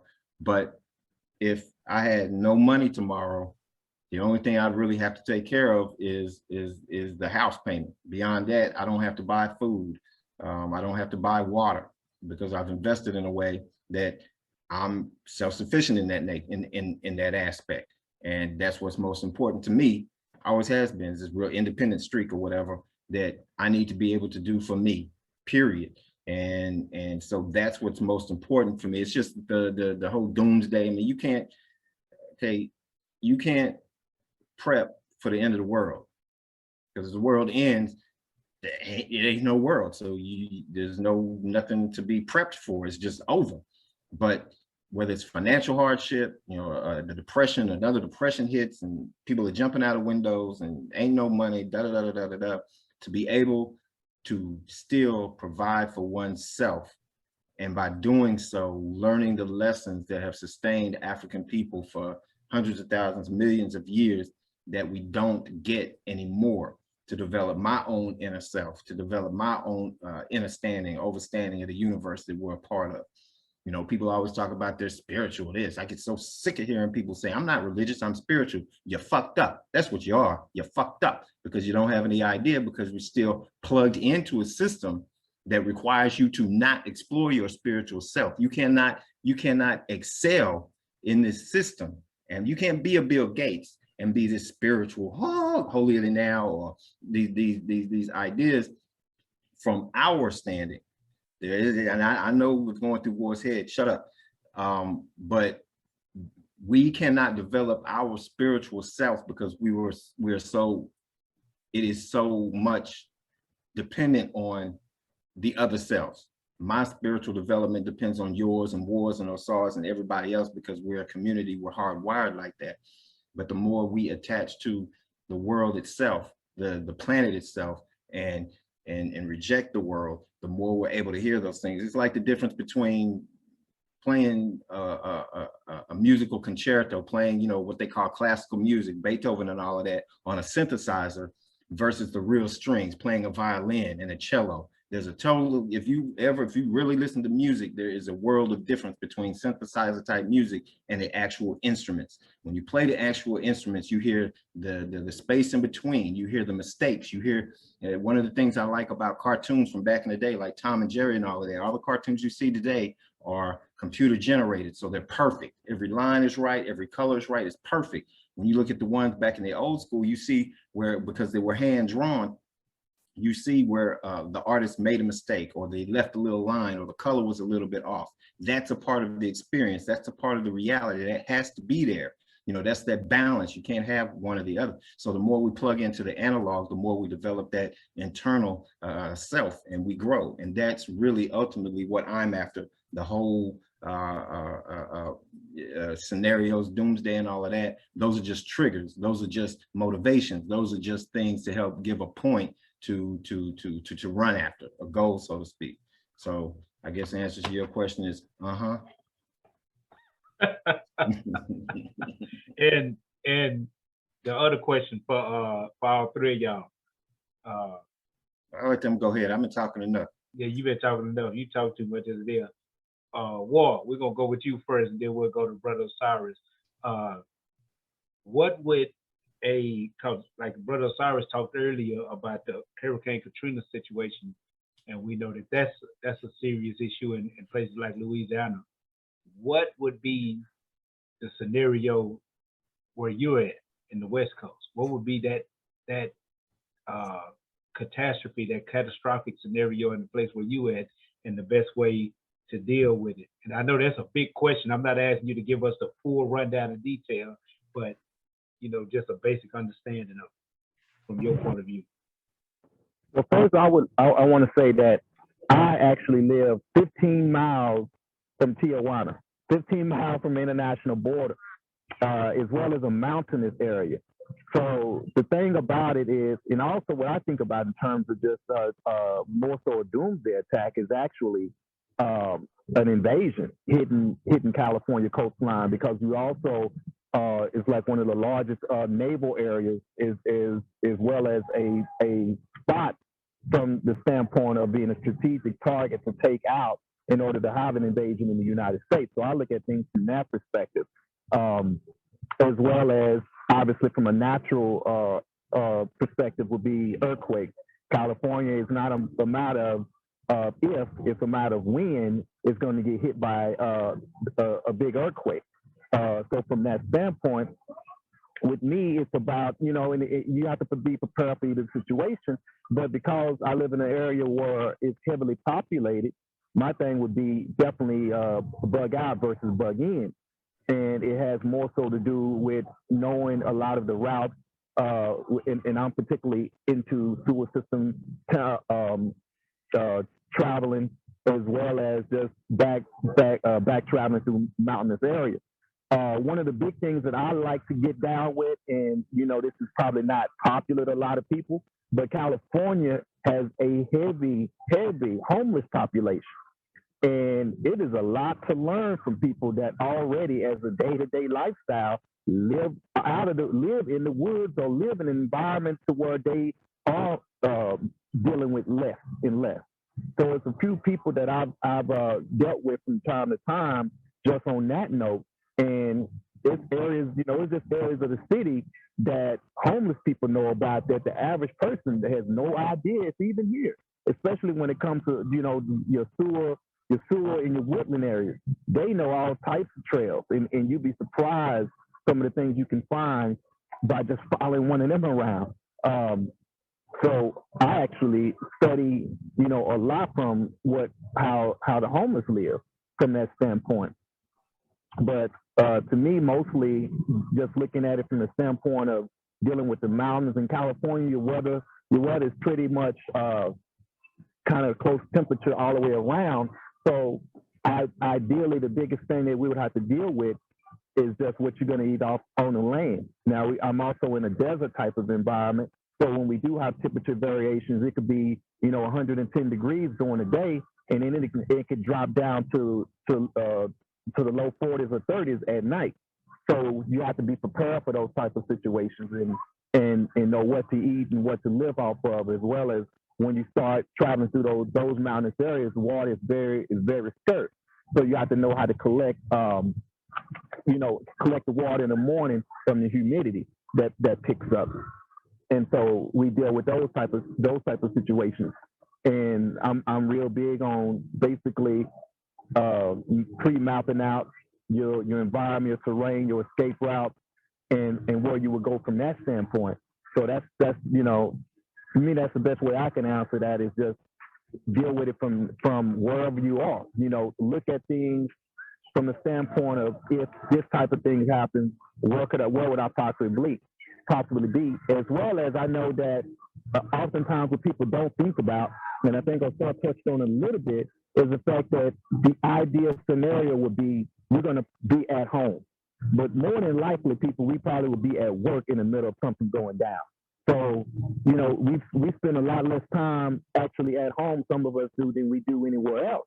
So in the event of something happening, on your clock, when you ready, right, when you at home in front of all of the things that you can gather up and put together in a minute's notice, versus the fact that you may be driving somewhere, in somewhat of an unknown, unprepared area, that's what you got to look at. So I'm real nomadic about my approach of dealing with things. So I keep a bag, in my vehicle, and in fact, I keep 2 different bags in my vehicle to deal with certain types of situations. And depending on what I'm dealing with, throw one of them on my front and throw the other one on my back, and roll out the car and get away and go straight. I hit straight for the tree line. That's my first thing, is hit straight for the tree line, gauge an assessment, see what I'm dealing with, and go from there. But that's kind of my take on that, man, is that I really believe that you have to study and deal with your environment. You have to be one with nature. You have to be one with recognizing what you will be up against, because to get from point A to point B, like I said, with me being taking a nomadic approach to it, all types of things come into play. Whereas the first and foremost danger that I see myself dealing with is just that of other people. Because when total chaos break out, you have some people that, I think humanity itself would be the worst enemy.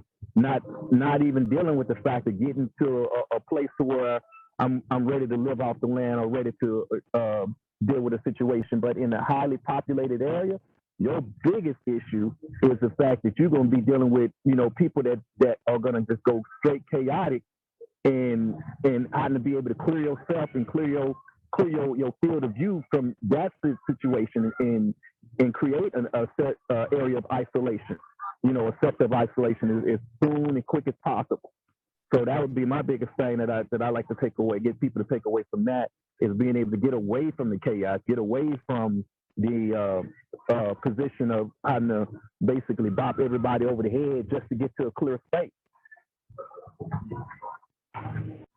Brother Osiris. Yes, sir. From your point of view, Texas. Yeah, Texas. Midwest, this environment. Yeah, Midwest, man. My whole thing is, like I said earlier, man, is like, if you're a prepper, then you're preparing for whatever. And I think that, I know in my area, I'm going to deal with tornadoes. I know I'm going to deal with floods. There was 75 flooded right down the street on the major freeway.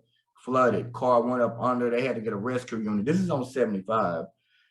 But grid down. I think right now with the winter storm last winter, and with the heat steadily rising in Texas, the same company was telling us to set our thermostats to 78. I mean, grid down situation, man, it's so easy to do. They just had these so-called Russian hackers hack systems.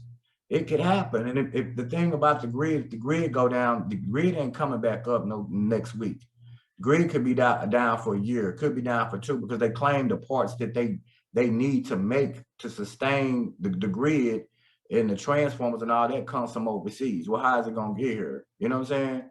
Et cetera, et cetera. So I'm really looking at, possibly being more threatening, really, that would cast a blanket over everything would be a grid down situation. But again, if you're a serious prepper, you're not prepping for one thing, you're prepping for everything. Because everything in your scenarios, from your equipment to your tools, will be able to come into play and cross different scenarios, you know. That's one thing I want to say. But there's a difference between a prepper and a marauder. Warlock was getting into that because the prepper is going to prep, but the marauder's like, well, we're not gonna prep. We're just gonna take what you already have. So you got a gang of 20 people, and the word done got out that you're the prepper or you guys are that. You got to be able to defend. You know what I'm saying? What you have, because that's what the marauder does. The marauder, he's coming to take. He's coming to kill and to take. So he wants you to stack it up. He's just gonna sit back and be like, well, I'm just gonna get it. So I'm not prepping for nothing. Everything you got, I'm gonna take if I want it. Another thing, I mean, mass shootings, you know what I'm saying? Every day, you know what I'm saying, there's always a mass shooting again. You know, you got your equipment, you know what I'm saying? You got blowout kits if you practice, you know what I'm saying, self-defense. If you got a gun license, then, you know, you're training with that weapon, those weapon systems, because it can pop off at 7-Eleven. I go to work every day, 5 o'clock in the morning, the sun ain't came up and I'm in a 7-Eleven with, you know, and I live in Plano. So it doesn't matter where you're at, man. I'm looking for it to pop off anywhere. Being aware of your surroundings, you know what I'm saying? Being aware of your environment. We're down here in Texas, snow. Hey man, invest in a truck. I never wanted a truck. Now that I'm older, I understand, bro. You better get you a truck, and preferably a 4-wheel drive. Why? You can put equipment in that truck. You can move things in that truck. It's 4-wheel drive, so you're not worried about snow and sliding.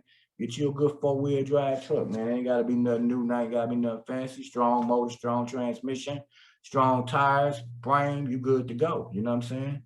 But yeah, again, just being able to cross train and cross scenarios, man, because it don't have to be one thing. It could be a multiple of things. It could be a domino effect. You know what I'm saying? The breakdown of society. Even like he was saying, it's just a domino of anything can happen. So I think we have to get out of the mindset of, okay, I live in Houston, you know what I'm saying? I live in East Texas and Houston, you know what I'm saying? And it's gonna be flooding. So why I don't have a boat? And I don't care if it's just an inflatable boat. Houston is gonna be one of those cities because they built on top of it. Houston is going down, down, down, just on the sea level. There's people down there tells you that it floods all the time down there. It floods in Dallas. You know, David Foreman used to say, man, it back in South Dallas, it's the flood on Bear Street all the time. You know what I'm saying? Again, you have to be prepared to know what are the likely chances of that said situation happening. If it's tornadoes, yes. If it's flooding, yes. Robert stays in California. They're dealing with the forest fires. I mean, California is a big old tinderbox. So that's another thing he has to, an invasion, an earthquake, and damn fires. It's burning, and it ain't nothing but a big tinderbox. People die all the time, you know what I'm saying? But again, if you're a prepper and your mind is on survival, you should be cross-training for every scenario. You don't take one scenario and say, okay, I'm good if a flood comes because I got a boat and I got some life preservers. I'm good. What if the grid goes down? You haven't prepared for that. What if civil unrest happens? You're not prepared for that. So my thing is that we've got to prepare for the spectrum of a worst case scenario, a real shit hits the fan scenario, and cover the whole gambit. Yeah, and brother mentioned the word, and I think it goes into the why our people don't buy into this, is that there is a certain peace and calm that comes with knowing that you are prepared to whatever degree, that not being connected so much to the system means you don't stress so much over the system. And the reality of it is, as much as it's popular to say, no drama, I don't want no drama, I don't do drama, blah, blah, blah. We love the chaos. We love the drama. We love the bullshit. And And that, I think, is another one of the things that turns us off, is that in my home, I don't have a bunch of bullshit. I don't have a bunch of drama, because my lifestyle, number one, turns a lot of people off. They're not trying to be around it. And, you know, when there are fewer people around, there's just less drama by the nature of the beast. We carry drama with us. So I think that it's a turnoff for us to not be engaged in the shit that we say we don't like. Because let's face it,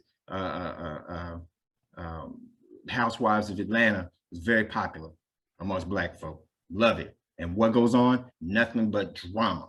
So as long as we're watching somebody else's drama and get a little bit, it's like an adrenaline rush, get a little bit close to the drama, but not close enough to get burned. Maybe sometimes we'll get in and get burned, but we like to watch the drama. We love the drama. So being outside of that and being comfortable with that is something that's just not appealing. It's not prime time. It's not movie oriented. It's boring compared to going to the club, going out to, you know, the park all the time, doing the things that your average cat does in this world. And I think that the thing, you know, we talk about natural catastrophes or the economics and all of those things. I think the thing that is most essential to be prepared for, and the thing that, if nothing else, will be the catalyst, is self-fulfilling prophecy. That if enough people panic at the right time on the right note, then whether the grid is actually down or not, whether there's actually an emergency or not, doesn't matter. Enough people believe it, and so they start acting on that and start wilding out and acting a fool. And cause like the gas situation, which it has a ring of truth to it, but if there's enough gas, but enough people believe there's not enough gas, so everybody buys a bunch of gas, which causes a shortage in the gas. Now there's not enough gas. So it all just begins to perpetuate itself. And again, like I said, it's the easiest. It's the easiest to control, because at the drop of a hat, you can have people back in the stores stocking up on toilet paper again, and Kleenex, and you remember back Y2K with the, what is it, the duct tape, and just nonsense. Very easy, because people are on edge, you know, with the whole Black Lives Matter and all these white groups and this group and that, and all this bullshit. Everybody's on edge, just waiting for it to happen. So if enough people believe it's about to happen, and enough people believe in a moment together that it's happening, it shit's going down, and they and we're angry, so we're gonna pop off and things start going on. And yes, you could run out of shit at a Walmart. Does that mean that there's a shortage, so to speak? Not necessarily. It's just everybody bought shit up, so now there's a shortage. So yeah, I think it's best to keep in mind of simply living a lifestyle that causes you to be more independent and self-sufficient.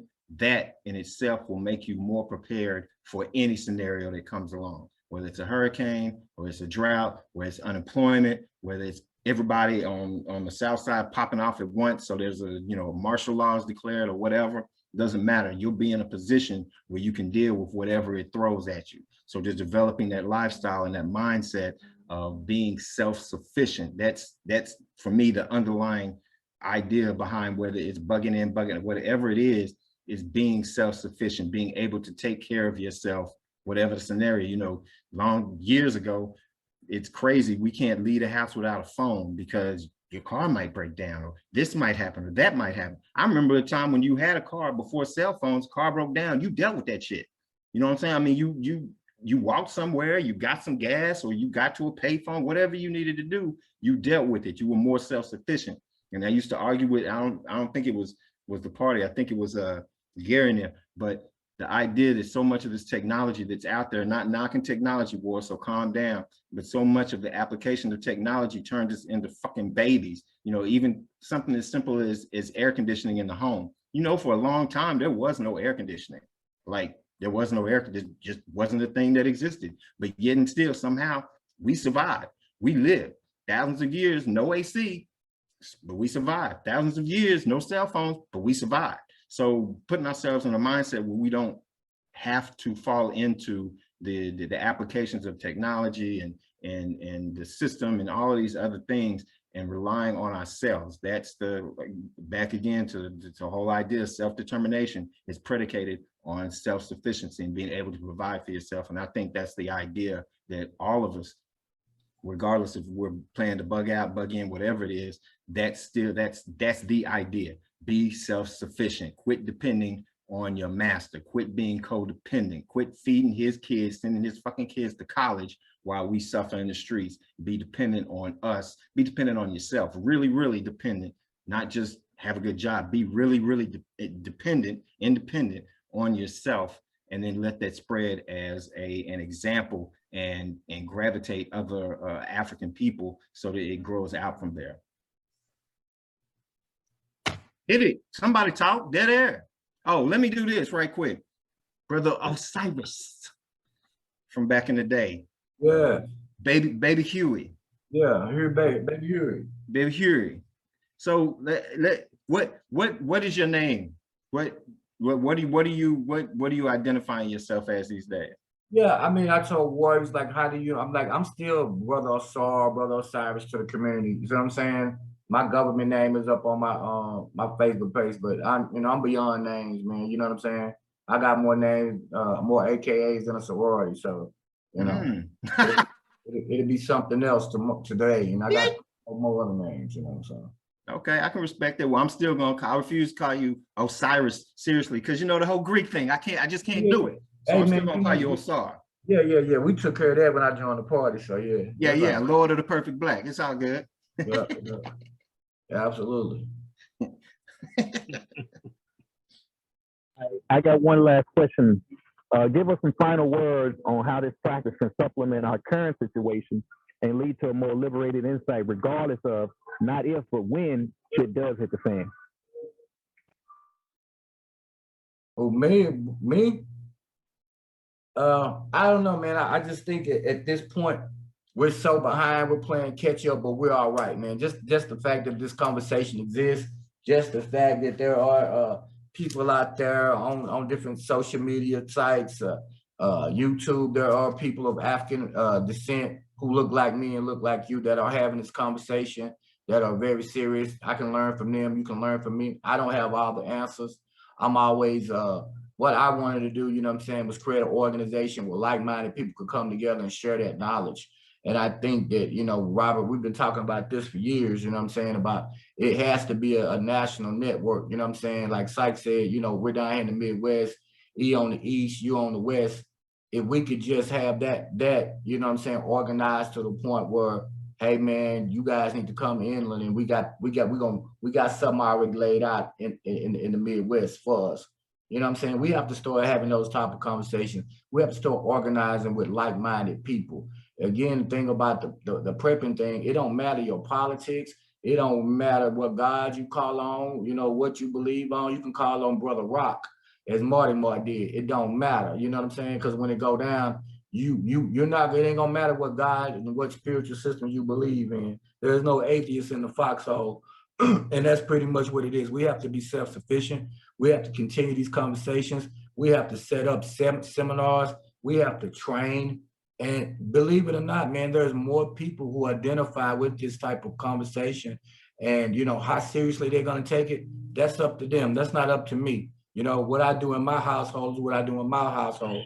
But that whole conversation and what we could be doing right now, man, is doing a lot of, you know, training and educating ourselves, you know, getting with people who knows herbs, because there's no medicine, there's no drugstore. So I got herbalists on my squad, and I got ex-military people on my squad when it comes to security and self-defense. And I got, you know what I'm saying, this brother over here, he's a farmer. And I got this brother over here, he understands how to work the land with the cattle. These are the people you want in your network, you know. And if it all goes down tomorrow, and Robert, you know this, man, we used to say, what we want is to put something in place, a provisional government or some type of society to be able to replace it, that something that's going to rise out of the ashes. There's more and more Black people, and I don't know if it never happened, but Black people talking about buying farmland. And our sister just called me, and she know Black contractors, and I'm like, well, sister, tell me your plan. But people are starting to have this conversation like they really want to say, man, I want to just drop out, man. If it got to go back to the 60s where we do communal living and we got our own land and we want to be self-sustaining because it's not working anymore for us. We would rather take our chances. being self-sustaining again, we would like to set up something for us, by us. And you know what I'm saying? If it works, it works, but at least we've got to try. We're coming to the days of right now, the days of talking is null and void. We got to be about doing, you know what I'm saying? And the thing about the prepper or the survivalist takes his own destiny in his hands. Like he said earlier, and I'm gonna wrap up. It's something about it'll make you sleep better at night if you got a game plan. It makes you sleep better at night, or just knowing that I can go to the store right now and whatever happens, I got some things with me or some things on me that's gonna make, you know what I'm saying, that's gonna increase my survival and let me get back to the house. So again, man, I just think that it's that conversation, it's that networking like brothers yourselves, this type of program where we turn it over to the people and the people can get educated and more information and more people want to know about it, then we can go ahead and, you know what I'm saying, really get down and start organizing our people to, you know, come over here and be a part of this, you know what I'm saying? Because, man, again, it ain't gonna matter what you believe. It ain't gonna matter what your background is. If society breaks down, man, we're all going back to the Stone Age. We're all going back to Little House on the Prairie. It's just a domino effect.